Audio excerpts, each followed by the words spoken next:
السلام عليكم ورحمة الله وبركاته. ازيكم عاملين ايه؟ لو مهتم بالجديد والمفيد في عالم التطبيقات اشترك في القناة وفعل زر الجرس عشان يوصلك كل ما هو جديد ومفيد في عالم التطبيقات. في القناة عندي اقدر اعرفك التطبيقات الحديثة اللي بتسهل لك حياتك اليومية والتطبيقات الفيك وكمان التطبيقات الهاكر. النهارده ان شاء الله مع شرح تطبيق جديد واسمه ميد ان شاينا. التطبيق ده مساحته 48 ميجا، محمله اكتر من 100 الف شخص. التطبيق ده خاص بالناس اللي هم حابين ان هم يستوردوا حاجات من الصين، سواء بقى في اي دولة عربية في اي دولة اوروبية، حابين ان هم يستوردوا، حابين ان هم يكونوا رجال اعمال، حابين ان هم يبداوا مشروعهم. التطبيق ده يقدر يخليك تتواصل مع الموردين الصينيين اللي هم بيصدروا الحاجات بتاعتهم، او المصدرين الصينيين. تقدر من خلال التطبيق ده إن انت تتواصل معاهم وتشوف الحاجات او المنتجات اللي انت مهتم بيها وحابب ان انت تبدأ شغلك فيها.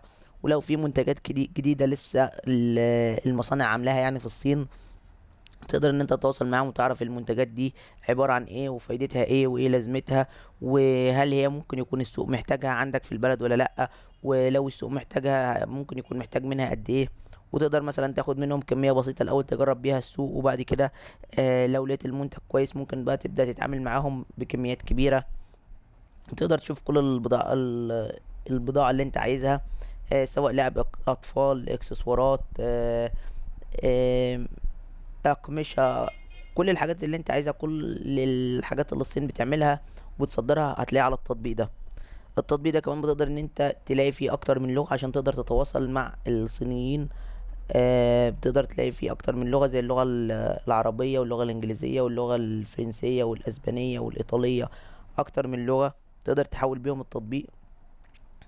كل ده واكتر بتلاقيه على التطبيق وتقدر تستفيد بيه، وتقدر تبدأ مشروعك او تبدأ ان انت اول خطوة في ان انت تبقى رجل اعمال من التطبيق ده. ده يعتبر ابسط شرح للتطبيق.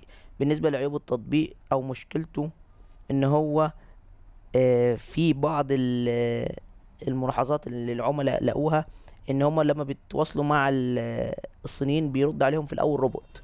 هو مش بيرد عليهم شخص، بيرد عليهم روبوت.